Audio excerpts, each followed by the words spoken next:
बड़ौदा उपचुनाव को लेकर सभी पार्टियां जी जान से चुनाव प्रचार कर रही हैं।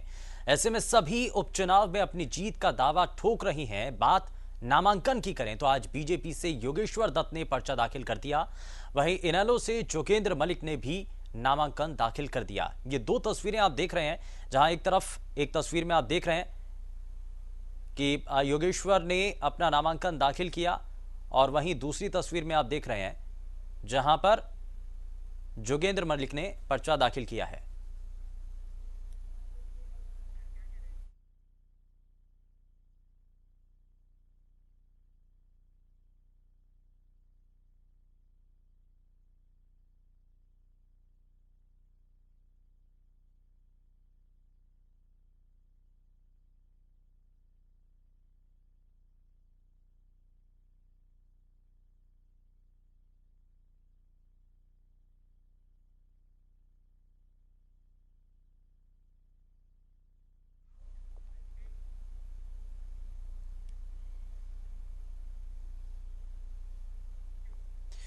आइए आपको सुनाते हैं नामांकन से पहले बीजेपी उम्मीदवार योगेश्वर दत्त ने क्या कुछ कहा, और ये हम आपको दिखाएंगे। लेकिन बीजेपी ने योगेश्वर को दूसरी बार बड़ौदा से उम्मीदवार बनाया। ऐसे में योगेश्वर के सामने अब की बार बड़ौदा उपचुनाव में जीत का दबाव रहेगा। आपको ग्राफिक्स के जरिए जरा योगेश्वर के बारे में कुछ महत्वपूर्ण जानकारी आपको देते हैं, जो बेहद खास है आपको जानना और यह समझना कि जब वो मैदान में उतरे हैं तो ऐसे में यहां पर क्या क्या चीजें चल रही हैं। बीजेपी उम्मीदवार योगेश्वर दत्त का हालांकि इस पर अब बयान भी दिया गया। दरअसल उन्होंने कहा कि बड़ौदा उपचुनाव में जीत का दावा उनकी तरफ से किया गया है और लगातार वो ये मानकर चल रहे हैं कि पिछली बार जो अंतर बहुत कम था, उस अंतर को इस बार जो है दूर कर दिया जाएगा और बहुत बड़े मत से इस बार उनकी जीत होगी। हालांकि खिलाड़ी वर्ग लगातार उनके साथ बना हुआ है, इस बात को लेकर के वो आश्वस्त भी नजर आ रहे हैं। वहीं ये तस्वीरें आप देख रहे हैं, दो बार हारने के बाद भी उनकी हिम्मत नहीं टूटी है और योगेश्वर दत्त लगातार मेहनत के साथ अपने बलबूते पर 2012 में लंदन ओलंपिक में उन्होंने पदक जीता, 2016 में ओलंपिक में उन्होंने हिस्सा लिया, लेकिन उनको सफलता नहीं मिली, हार नहीं मानी और वो आगे बढ़े। और इंडियन नेशनल लोकदल से प्रवक्ता सुखबीर तंवर हमारे साथ फोन लाइन पर जुड़ चुके हैं। सुखबीर जी, जरा मैं जल्दी से आपसे ये समझना चाह रहा हूं कि जब सभी राजनीतिक दल अपनी ताकत दिखाने की तैयारी कर रहे हैं, कोशिश कर रहे हैं, तो ऐसे में आईएनएलडी के जो दावेदार हैं, जो मैदान में उतरे हैं, आपको लगता है वो प्रबल तरीके से वहां जीत दिला पाएंगे या आगे बढ़ पाएंगे? इंडियन नेशनल लोकदल की खासियत यह है कि वो अपने पार्टी के सामान्य कार्यकर्ता को अवसर अतीत में भी दिया है और आज भी दिया है। जोगेंद्र मलिक जी पहले हमारे प्रत्याशी थे। विगत के चुनाव का मुझे कहने की कोई बात नहीं है, वो हालात बिल्कुल दूसरे थे। आज जिस प्रकार से जैसे ही श्री कृष्ण हुड्डा जी की मृत्यु के बाद जब ये सिलसिला शुरू हुआ कि यहाँ उपचुनाव होना है, उसके बाद निरंतर अभय सिंह जी को जो स्नेह समर्थन बड़ौदा हल्के की जनता ने दिया है, उस स्नेह समर्थन सहयोग के बलबूते पे मैं कह सकता हूं कि आने वाले समय में जोगेंद्र मलिक जो उस क्षेत्र का रहने वाला है, हर घर में उसका वास्ता है, लोगों की निरंतर सेवा की है, निसंदेह इंडियन नेशनल लोकदल के टिकट पे भाई जोगेंद्र मलिक बहुत बढ़िया तरीके से विजयी होंगे। और जिस प्रकार से भारतीय जनता पार्टी खिलाड़ियों को अवसर दे रही है, देखिए खिलाड़ी अच्छी बात है, भारत का नाम रोशन किया है। राजनीति और खेल दोनों अलग अलग बातें हैं, ये तो अवसर तलाशते हैं। आपने देखा होगा जिस प्रकार पंजाब में अनेक हीरो हीरोइनों को लाके और जिस प्रकार से हेमा मालिनी जी वो कहीं नजर आते हैं क्या? ये सेलिब्रिटी लोग हैं, इनका सामान्य जनता से कोई लेना देना नहीं है। इसलिए बड़ौदा हल्के की जनता बिल्कुल भी कोई गलती नहीं करेगी और अपने बीच में रहने वाले एक सामान्य कार्यकर्ता को अवसर देगी। आपका ये दावा है कि जो ग्राउंड पर काम करता है, जो नेता लोगों के साथ मिलकर के चलता है, सिर्फ उसी का प्रभाव पड़ता है। विजेंद्र नेहरा भारतीय जनता पार्टी से प्रवक्ता हमारे साथ कार्यक्रम में जुड़ चुके हैं। विजेंद्र जी, बहुत स्वागत है आपका कार्यक्रम में। मैं जरा जल्दी से ये सवाल पूछना चाह रहा हूं, और आईएनएलडी के प्रवक्ता ये कह रहे हैं कि जो आप चकाचौंध दिखाते हैं, जो बड़े बड़े स्टार्स को आप उतार देते हैं, उनका प्रभाव नहीं पड़ता है। प्रभाव यहां पर उन लोगों का पड़ता है जो लोगों के साथ जुड़ करके रहते हैं। उन नेताओं की बात बनती है जो कि जनता की परेशानियों को सुनते हैं, उनका हल करते हैं। विजेंद्र जी। शुभेंदु जी, देखिए जो हमारे 30 स्टार प्रचारक हैं ना, वो सभी मूल रूप से हरियाणा के निवासी हैं और लोकल नेता हैं, स्थानीय लोग हैं ज्यादातर। और जमीनी लेवल पे काम करने वाले नेता हैं। अब पार्टी के नाम पे जिम्मेदारी लगानी पड़ती है। शुभेंदु जी राष्ट्रीय पार्टी है और सब नहीं नेता विजेंद्र और जी, वो ये कार्यकर्ताओं कह को रहे हैं कि कैंडिडेट भी जो आपने उतारा वो आप कोई नेता ऐसा उतारते, आप ऐसा कोई शख्सियत उतारते जो कि जमीन में काम करता हो, जो कि लोगों की परेशानियों को सुनता हो, उनका समाधान किया हो, राजनीतिक तौर पर उनका कोई कद हो। आपने जो है एक क्रिकेटर जो है खिलाड़ी जो है उनको उतार दिया आपने मैदान में। तो यहां उससे कितना आपको लगता है कि आप भारतीय जनता पार्टी जो है आगे निकलेगी दूसरे दावेदारों से? शुभेंदु जी जी देखिए, आप तो बहुत वरिष्ठ पत्रकार हैं। वो खिलाड़ी, वो क्रिकेटर नहीं है, वो जी जी। पहलवान है। और उन्होंने पहलवानी में पूरी दुनिया में हरियाणा प्रदेश का नाम रोशन किया है। हरियाणा के लाल हैं। हम्म। और जब पिछली बार भारतीय जनता पार्टी ने उनको टिकट दी थी, उससे पहले से वो चुनाव की तैयारी में लगे हुए हैं। और अभी जो चुनाव थोड़े से मार्जिन से वो पिछली बार रह गए थे, तो पूरे 5 साल तक उन्होंने अभी उसमें 1 साल के 1.5 साल के करीब जो भी टाइम हुआ है, इस दौरान वो जनता के बीच में रहे और जनता के उन्होंने काम किए हैं। और वो वहाँ के लोकल हैं, स्थानीय निवासी हैं, भैंसवाल गांव से आते तो हैं। बीजेपी का मुकाबला आखिर है किससे? देखिए, बीजेपी का मुकाबला किसी से नहीं है शुभेंदु जी। भारतीय जनता पार्टी बहुत बड़े अंतर से जीतने वाली है। बाकी सभी पार्टियों की जमानत जब्त होगी। इनेलो के मेरे जो साथी अभी बड़ी बड़ी बात कर रहे थे, इनको थोड़ा अध्ययन करके आना चाहिए। पिछली बार इनको 3100 वोट मिली थी और 3200 कुछ वोट मिली थी बहुजन समाज पार्टी को। इनको 2% वोट मिली थी, बीएसपी को 2.5% वोट मिली थी। तो जो 2% वोट ले रहे हैं वो जीतने का दावा कर रहे हैं। बड़ी हास्यास्पद स्थिति है। इनेलो गुजरा हुआ कल हो चुका है और कांग्रेस पार्टी ने इनेलो ने कुछ किया नहीं। शुभेंदु जी मैं बताना चाहूंगा, 28 साल तक तो यहाँ पे एमएलए रहा है इनेलो का, और उसके अलावा 3 योजनाएं कांग्रेस के रही हैं। आप मुझे इन दोनों, अगर दोनों प्रवक्ता है या एक तो भी है, इनसे 4-5 काम गिनवा दें वहाँ जो इन्होंने किए हैं अपने कार्यकाल में। ये प्रवक्ता जी जो बैठे हुए हैं, गिनवा दीजिए आपने जो 28 साल में इनेलो वाले साथी बैठे हैं। 28 साल में 28 काम तो नहीं पूछूंगा मैं, कोई मेरे को 5 काम बता दीजिए आपने जो किए हो उस क्षेत्र के लिए। देखिए, इन्होंने कोई काम नहीं किया। जनता ने इसीलिए इनको नकारने का काम किया है। और भारतीय जनता पार्टी की सरकार है। जींद में भी ऐसे बड़े बड़े दावे करते थे।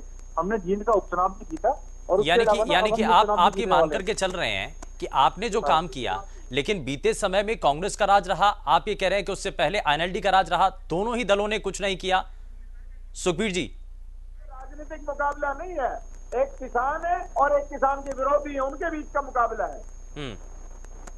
हाँ, नहीं वो तो ये कह रहे हैं कि आपने भी इससे पहले राज किया। आपने क्या किया? उसके बाद कांग्रेस ने किया, उन्होंने कुछ नहीं किया। बीजेपी के प्रवक्ता ही कह रहे हैं। जो भी जितना भी विकास बड़ौदा हल्के में हुआ है वो निसंदेह इंडियन नेशनल लोकदल के सेवा काल में हुआ है।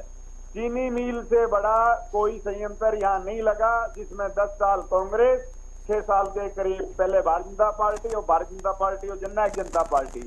और अब के जो हालात हैं, निसंदेह ना के सिर्फ देश में, ना के हरियाणा में और बड़ौदा में भी आज मुकाबला किसान और किसान की मुखालफत करने वालों के लोगों के बीच में। ये जितने बड़े बड़े दावे कर रहे हैं, बड़ौदा हल्के का किसान बाहुल्य क्षेत्र इनको इनकी औकात याद दिलाएगा। ठीक है, नहीं लेकिन आपको क्या लगता है मुद्दे क्या हैं इस बार इस उपचुनाव के अंदर? क्या जो बार बार सवाल उठाया जा रहा है कृषि कानूनों को लेकर, क्या उसी को लेकर के आप जनता के बीच में जाएंगे, सवाल पूछेंगे कि आप सरकार ने जो कानून लेकर आए वो सही उनको लगते हैं या गलत लगते हैं, या फिर जो असल मायने में जितना विकास का काम होना चाहिए था बड़ौदा सीट पर, क्या वो काम हो पाया या नहीं हो पाया, ये पूछा जाएगा जनता से? मेरे से सवाल जी सुखबीर जी, मैं उसके बाद विजेंद्र सिंह से भी रिएक्शन लूंगा। शुभेंदु जी देखिए, हमारा सीधा सीधा मुद्दा है, जो किसानों के हक की बात करेगा, जो किसानों के विरोध में जिस प्रकार से काले कानून लाए हैं, ये भी मुद्दा है। इसके अलावा जो करीब 16 साल से बड़ौदा हल्के का विकास को जो जंग लगा दिया पहले कांग्रेस ने और उसके बाद भारतीय जनता पार्टी के 6 साल के शासन ने, उस जंग को उतारना है। और ये जो बड़ी बड़ी बातें कर रहे हैं ना, आप मुझे बताएं, सनी देओल कितनी बार जाते हैं अपने हल्के में, हेमा मालिनी कितनी बार आती है, ये भी मुद्दा रहेगा। निसंदेह हम हर व्यक्ति तक, बड़ौदा के हर मतदाता तक जो भ्रष्टाचार भारतीय जनता पार्टी और जननायक जनता पार्टी की सरकार का रहा है, ठीक है, तो इन्होंने जिस विजेंद्र जी सुखबीर तंवर ये कह रहे हैं कि अगर जनता ने भरोसा कर भी लिया तो बाकी जो जगहों पर जिन भी अभिनेताओं को या जो बड़े चेहरे हैं जिनको जनता ने चुन करके भेजा, वो अपने विधानसभा सीट पर कितनी बार जाते हैं, ये उनका सवाल है। विजेंद्र जी, हम शुभेंदु जी आज बड़ौदा की बात कर रहे हैं, बाकी जगह भी जिसको जनता ने मौका दिया है, चाहे वो हेमा मालिनी की है, चाहे सनी देओल की बात कर रहे हैं। अरे भाई आपको बीमारी है बीच में बोलने की, इस बीमारी का इलाज करा कहीं जा रहे? अरे आपको बीमारी है बीच में बोलने की, इसका इलाज करा के आओ ना सुखबीर जी। मैं आपके बीच में बोल रहा था क्या? ऐसा है, आप तमीज से नहीं नहीं ठीक है ठीक है, नहीं एक ठीक है सर, का टाइम नहीं है सुखबीर जी ठीक है, गुंडागर्दी का टाइम नहीं है, भाजपा का राज है, सुननी पड़ेगी बात, ध्यान से सुनो, बैठो आराम से। देखिए मैं आपको बताना चाहूंगा कि इन्होंने 28 साल राज किए नेलो वालों ने, इन्होंने गुंडागर्दी मचा दी पूरे प्रदेश के अंदर, कंपनियों के सामने गड्ढे खुदवा देते थे और इन्होंने कोई काम नहीं किया। अब अरे थानों में शराब बिकवाने वाले लोग आज बात करते हैं, अरे थानों में शराब बिकवाने लोग बात कर रहे हैं, रजिस्ट्रियों में घोटाला वाले बात कर रहे हैं, इन्होंने गुंडागर्दी का काम किया था, धान घोटाला करने वाले बात कर रहे हैं। और यही वजह है कि जनता ने इनको इनकी पिछली बार जमानत जब्त कराई थी यहाँ पे। आप बताओ अगर इनको 3100 वोट मिले कितनी बार जमानत जब्त हुई? और इनकी जीन में भी जमानत पता लगेगा। इनकी ये बड़ी बड़ी बात करते थे, जातिगत आधार पर प्रदेश को डिबेट में बैठते थे पहले बात भी कर रहे हैं। आपकी जीन में भी जमानत जब्त हुई और आपकी यहाँ भी जमानत जब्त होगी। जीन में कैंडिडेट नहीं मिला था आपने आजाद उम्मीदवार को अपना छप्पा लगा दिया था, यहाँ पे भी वही हालत होनी है आपकी। जवाब मिलेगा, आप बड़ौदा के अंदर भी सुखबीर जी जमानत जब्त होगी शुभेंदु जी इनकी, मैं कह रहा हूँ अभी लिख लीजिए, आप मेरे से लिख लीजिए। जिस दिन रिजल्ट आएगा, देखो 3 तारीख को वोटिंग है, 10 तारीख को रिजल्ट आएगा, 10 तारीख को मैं डिबेट में बैठूंगा आपके साथ, सुखबीर जी ढूंढे नहीं मिलेंगे आपको, फोन स्विच ऑफ कर लेंगे, जमानत जब्त हो जाएगी इनकी। हम दिवाली मनाएंगे, सुखबीर जी दिवाली से पहले दिवाली किसकी? आपको ये ठीक है, जरूरत नहीं है, आप कहीं जाके आंसू से रो रहे होंगे आराम से। अरे बहुत बढ़िया होगी भैया, और जब लोगों का आप तो मैदान में नहीं हो, क्या बात कर रहे हो आप? नहीं इसमें शुभेंदु जी तो मैदान में नहीं है। नहीं ऐसा कैसे सर? विजेंद्र जी अगर आप पहले से भविष्यवाणी करेंगे, आप ये कहेंगे, मैं इससे पहले भी यही सवाल कर रहा था कि अगर आप ऐसा ही कहेंगे तो बार बार विपक्ष जो इससे पहले भी आरोप लगाते रहे हैं कि वो कह देंगे कि आपने ईवीएम के साथ छेड़छाड़ कर दी है, आप इतने आश्वस्त कैसे हुए हैं? देखिए शुभेंदु जी जब हम जीत का दावा करते हैं डर जाते हैं, भूल जाए ये बात। शुभेंदु जी देखिए जब हम जीत का दावा करते हैं ना कॉन्फिडेंस के साथ, ये डर जाते हैं, ये डर जाते हैं कि ईवीएम सेट कर दी। अरे भैया जब आप जीतते हो तो ईवीएम सेट नहीं है। अच्छा आप मुझे बताइए शुभेंदु जी, ये 90 की 90 सीटों में से ले देंगे, एक सीट जीते हैं अभय चौटाला वाली, क्या इसमें ईवीएम सेट थी? क्या भारतीय जनता पार्टी 75 पार का नारा दे रही थी, हमारी 40 सीटें रहेगी, क्या ईवीएम सेट होती तो ऐसा हो पाता? क्या हम दिल्ली में, राजस्थान में, पंजाब में, महाराष्ट्र में, छत्तीसगढ़ में चुनाव हारते? क्या ऐसा नहीं होता शुभेंदु जी, हार की जिम्मेदारी लेना चाहिए। ये छोटे मन के लोग हैं, छोटे मन से कोई बड़ा नहीं होता और टूटे मन से कोई खड़ा नहीं होता। ये ऐसे लोग हैं, इनका मन नहीं है, ये हार जाते हैं तो बहाना लगाते हैं और जीत जाते हैं तो बड़ी बड़ी बात करते हैं। हम तो हारे या जीते, भारतीय जनता पार्टी का हर कार्यकर्ता जिम्मेदारी लेने के लिए तैयार रहता है। अगर हम चुनाव जीतेंगे तो जनता के आशीर्वाद से जीतेंगे, और अगर कहीं हमें पराजय देखनी पड़ रही है किसी प्रदेश के अंदर तो हार के क्या कारण है उससे हम समीक्षा करते हैं। ठीक है विजेंद्र जी, ठीक है, मैं सुखबीर जी आपसे भी रिएक्शन लूंगा, मैं विजेंद्र जी आपके पास भी आता हूं जरा इस बीच मैं। ठीक है, आप हमारे साथ बने रहिए, जरा इस बीच एक बड़ी खबर का रुख कर लेते हैं।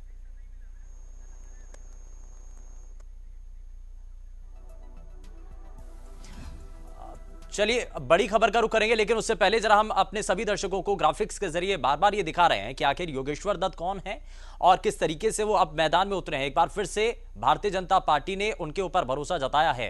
हालांकि इससे पहले मुलाकातों का सिलसिला तेजी के साथ बढ़ा और उसमें उन्होंने उनके साथ कई और खिलाड़ी थे जो कि उनके साथ पहुंचे थे, सीएम के साथ मुलाकात की गई और यहां जो है बहुत सारी चीजों को साझा किया गया। चलिए जरा आप आगे बढ़ते हैं, बड़ी खबर का रुख बाद में करेंगे, लेकिन जरा सबसे पहले जरा यहां पर चीजों को समझ लेते हैं। सुखबीर तंवर जी, बार बार ये कहा जा रहा है कि ऐसा क्या होने जा रहा है इस उपचुनाव के अंदर कि आपकी पार्टी का जो दावेदार है या कैंडिडेट है वो जीत हासिल कर लेगा। ये कैसे होगा सर? पिछली बार के चुनाव के अंदर 3000 के लगभग जो वोट परसेंटेज आपको मिला था, वोट आपको जो मिले थे, उसके बाद ऐसा क्या होगा? आपके पास कौन सा वोट शेयर आपके पास शिफ्ट होने जा रहा है जिसके बल पर आपको लगता है कि आपके कैंडिडेट की जीत होगी? शुभेंदु जी, सर्वप्रथम तो विषय ये है कि जिस प्रकार इन्होंने 75 पार